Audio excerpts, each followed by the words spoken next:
Tak ada kata damai, Dara Arafah akhirnya bertemu mantan ART yang bawa kabur brankas 800 juta miliknya. Dara Arafah mengaku lega setelah pelaku sudah berhasil diringkus. Dara Arafah pun turut menghadiri perilisan kasus tersebut di Polda Metro Jaya, Senin, tanggal 12 September tahun 2022.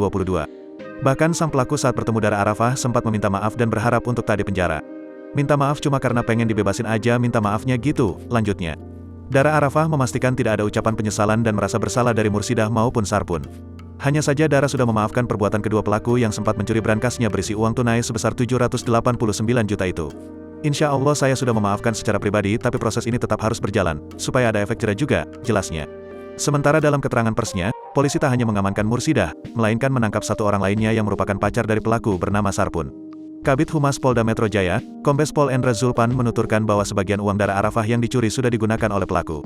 Barang bukti yang berhasil diamankan oleh penyidik diantaranya uang cash 672 juta, kata Kombes Zulpan. Jadi sudah berkurang, ada yang dibelikan barang-barang. Kemudian satu linggis, satu palu, dua gergaji kecil, pakaian yang digunakan pada saat melakukan pencurian. Kepada polisi, kedua pelaku menjelaskan bahwa mereka telah mempergunakan sebagian uang di brankas Dara Arafah untuk membeli motor sport hingga handphone. Selain itu, Sarpun yang disebut sebagai kekasih Mursidah telah memberikan uang tersebut kepada wanita lain senilai 5 juta.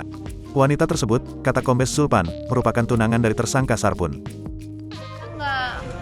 Nggak expect bakal kejadian sejauh ini gitu.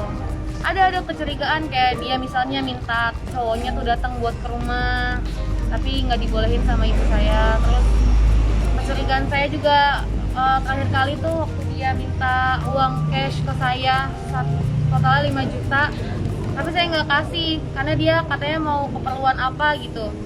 Terus saya bilang, yaudah saya transfer aja mbak. Dia bilang pakai cash aja mbak, saya butuh cash, dia bilang gitu. Terus saya nggak pernah megang cash di rumah, saya bilang gitu kan. Terus kata dia, emang di kamar nggak ada cash? Kayaknya sih emang dia udah mengintai dari 2 bulan yang lalu, udah mengintai dia.